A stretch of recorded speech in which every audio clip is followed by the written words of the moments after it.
Welcome back to the channel. Today we'll be taking a look at the comic miniseries, Crossed Psychopath. It was written by Avatar Press in 2010, and it features the return of the previous volume's author, David Lapham, accompanied this time with art by Raúlo Cáceres. Right, so I'll quickly give my general disclaimer. Alright, so the Cross series is categorized as extreme horror. It is about a world suddenly beset by a virus, which infects almost the entirety of the population, and leads to the complete and utter collapse of civilization. Think your standard zombie story, but now take it a step further, because those infected with the Cross virus become raging maniacs, losing any and all morality and humanity. The Crossed, as they're known, are solely focused on perpetuating as much chaos, pain, and misery as possible. For that reason, they rape, dismember, torture, and kill all survivors in the most horrific and elaborate ways conceivable.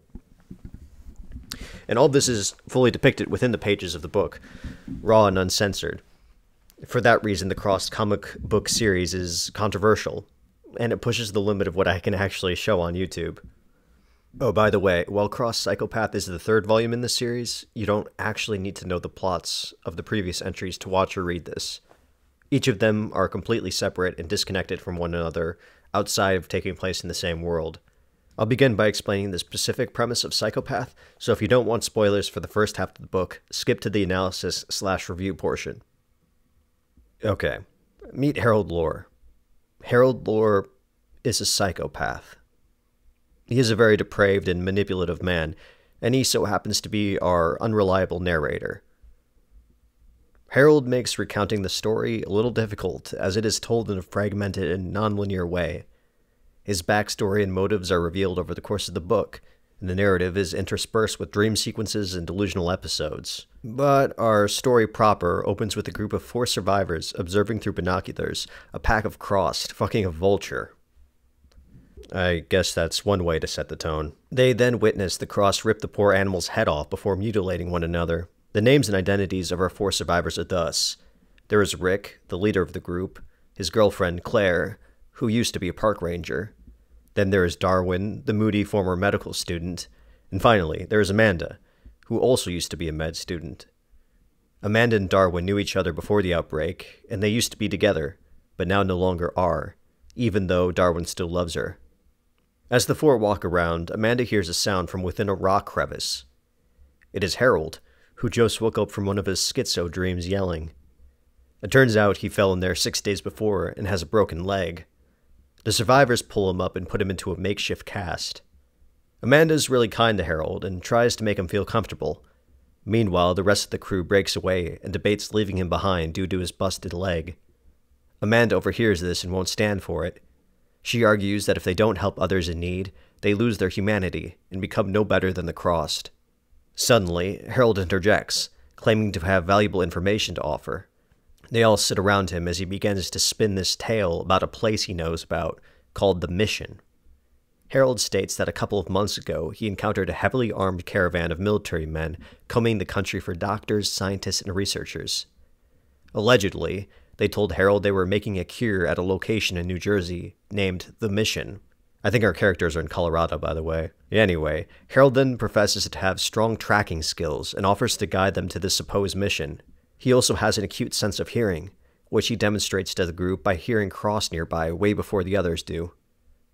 Darwin thinks Harold's story is bullshit and that he is lying, but when the others finally see the Crossed Harold had heard, they let him into their group. But Harold is hardly listening. He is infatuated with Claire's, big lips. So infatuated, in fact, that he slips into a fantasy where he's having sex with her. Harold snaps out of it, though, and gets to thinking. Obviously, the story he told them was fake, but he does, in fact, have his very own mission, one that has something to do with a person named Lori, who we will learn more about as the story goes on. As the group leaves, Harold assesses each member. He really likes Amanda, who he sees as a pure soul. He thinks Rick is a good enough guy. He determines that Darwin is a serious danger, and he labels Claire as a whore who, for the sake of everyone, must be eliminated first. We cut to a day or two later as Harold is recounting his life before the apocalypse. He owned a party store, I guess that's like Party City or something, where he frequently encountered young mothers. One woman in particular really enamored him, a mom named Lori. Harold then goes on to describe what she smelled like until he is stopped, because it turns out he is pretty much whispering all this to Darwin, who is carrying him. Harold then gets back to thinking, and we are treated to what is either an objective flashback or a subjective memory of Harold having sex with Lori. She is completely catatonic, making no movement or sound as Harold caresses her. The only evidence that she is even alive is a silent stream of tears running down her face. He reminds her not to cry, and we see a framed photo of Lori's husband and kids before cutting back to the present, where the group has found a house to camp in for the night. You see, Harold's true mission here, his motivating principle, is to hunt a group of Crossed who, quote-unquote, took his Lori. Outside the house the survivors are all staying at, Harold ruminates over all of this when he's joined by Amanda and Claire, who are worried and feel bad for him. He shares more details of his life to them and explains how he and Lori ended up together. Before the outbreak, Harold was divorced, with 2 kids who lived with their mother and her boyfriend. And like I said earlier, Lori was a married woman with her own family, who just happened to shop at the store Harold worked at. In any case, when the Crossed epidemic began, Harold thought of his children and rushed to his ex-wife's house. He burst open the door and walked in on his infected children, eating their mom along with her boyfriend. Harold's next move was to rush out, where he got into his van and ran them over. Harold pauses his story for a moment because he's distracted by unsavory desires in relation to Claire's lips. He continues on, though. After seeing his kids were gone, he immediately thought of Lori. I don't know how he found her, that's never properly explained, but he does. She's getting chased down by her 3 Crossed kids who are trying to kill her. So Harold rescues her and runs over her former family. Lori clearly did not take all of this well, existing in a state of shock, unable to cope with the trauma of her beloved children, losing their humanity, trying to murder her, and then dying so unceremoniously. Amanda and Claire express sympathy toward Harold, and they turn in for the night. While Amanda and Darwin sleep, Harold lies awake.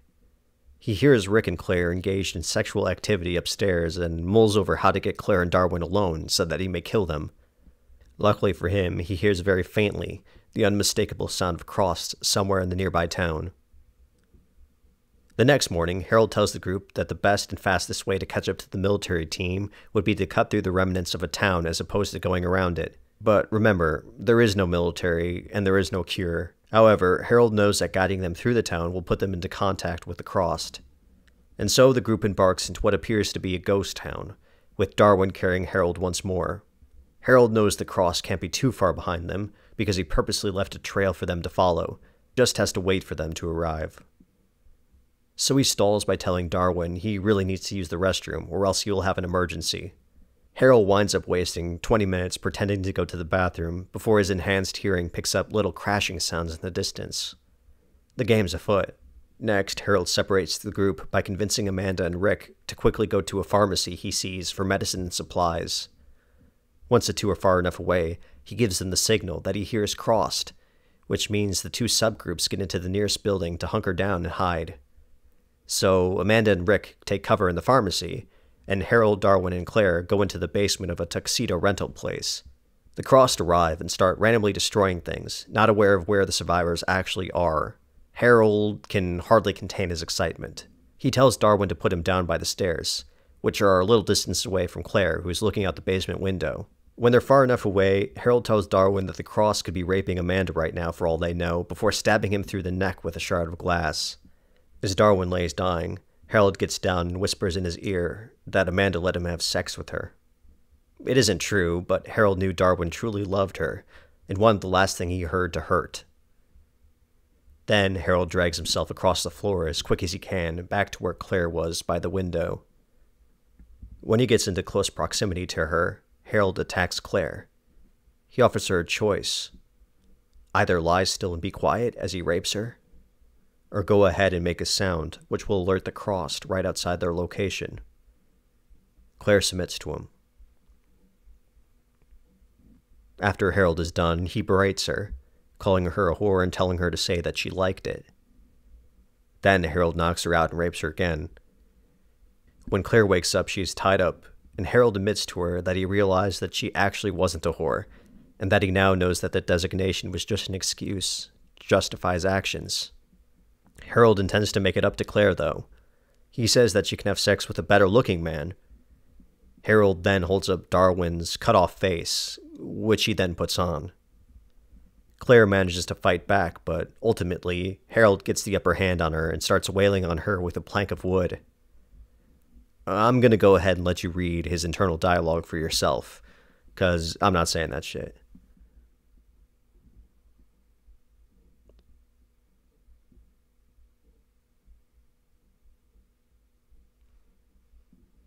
Harold looks at the dead body of Claire, but still can't take his eyes off her lips. So he decides to cut them off and place them around his member.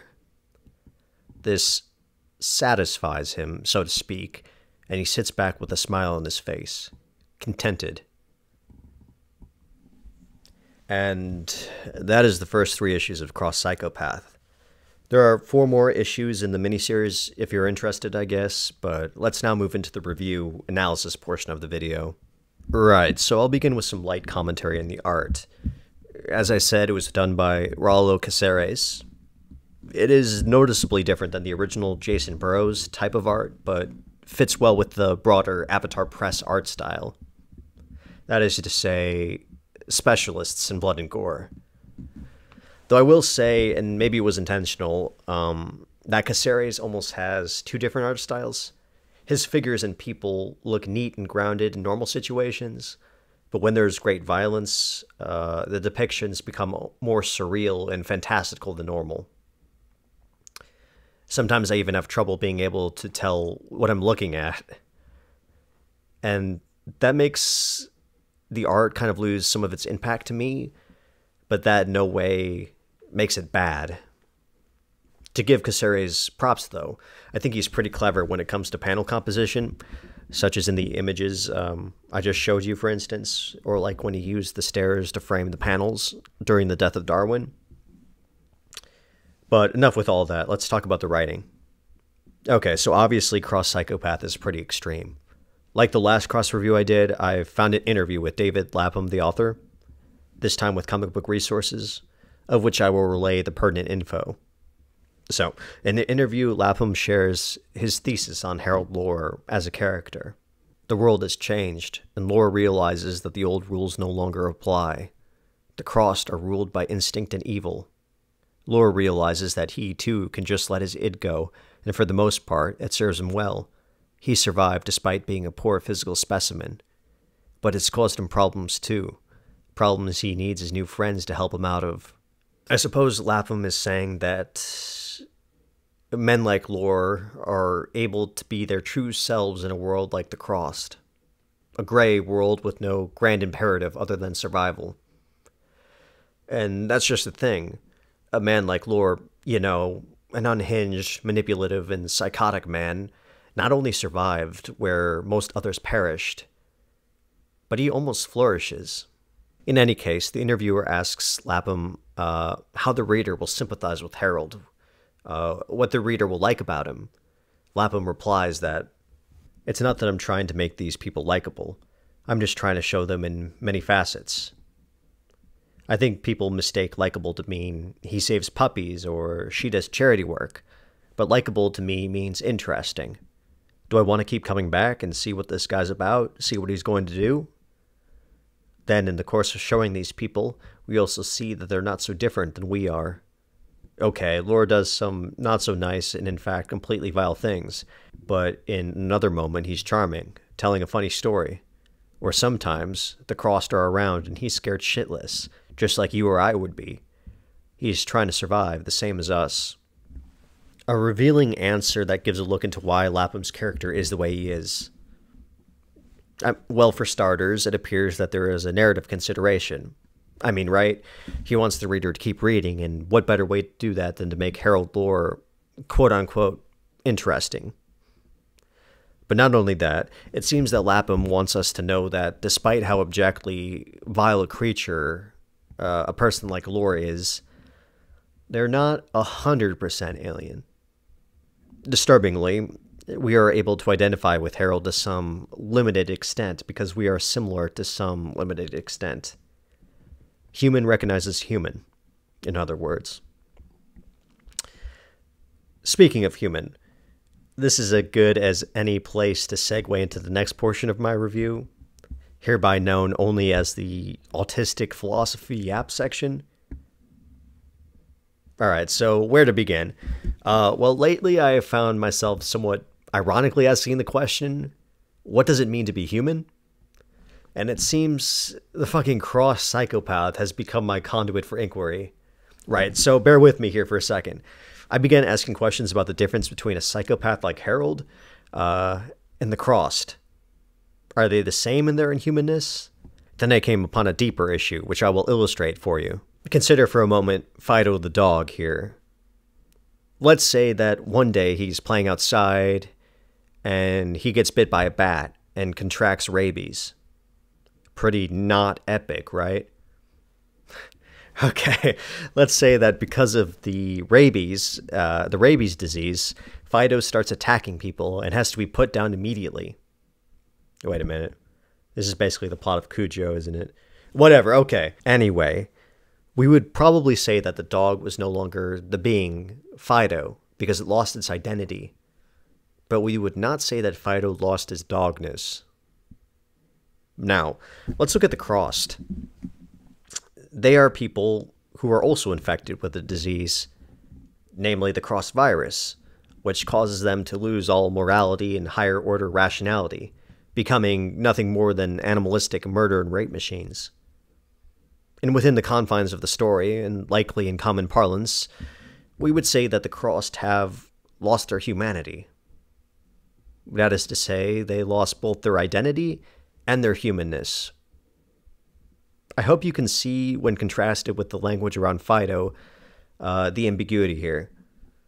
Why does Fido lose his identity, but not his dogness, while the crossed lose their identity and their humanness?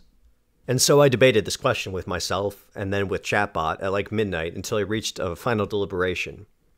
Alright. Human beings are unique in that they, as opposed to other forms of being, have a dual identity. To borrow the name of a few existing terms, there is both an individual identity and a moral identity to human beings. I guess, metaphysically speaking. Please consult the updated chart, by the way. Right, so both the biological dog and biological human have individual identities, which is, in essence, shorthand for individual personal continuity. But humans also have non-biological traits that make them humans, such as morality, compassion, reason, etc. Captured for our purposes, all under the moral identity category. Anyway, and the crossed, because they lose both their individual and moral identities, cease to be a being broadly recognized as human. And Fido, when he loses his identity, he ceases to be a being broadly recognized as Fido. But he's still a dog, though.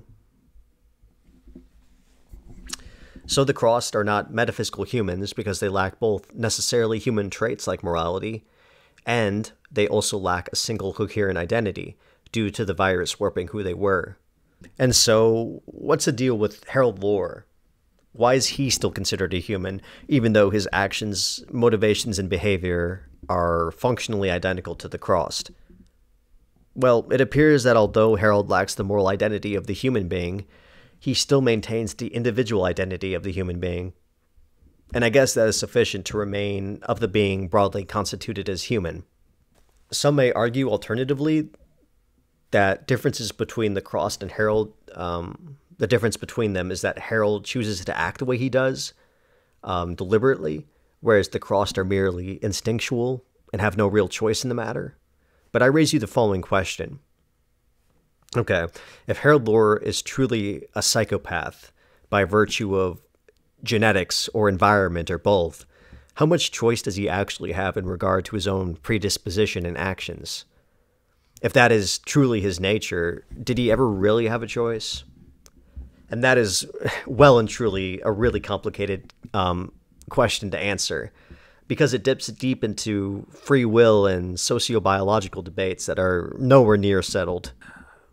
Everyone left, didn't they? All right. Final thoughts here. Would I recommend Cross Psychopath? Well, I don't know, to be honest. Of the first 3 volumes, Psychopath is definitely my least favorite. There's just not a lot that happens in it, to be honest.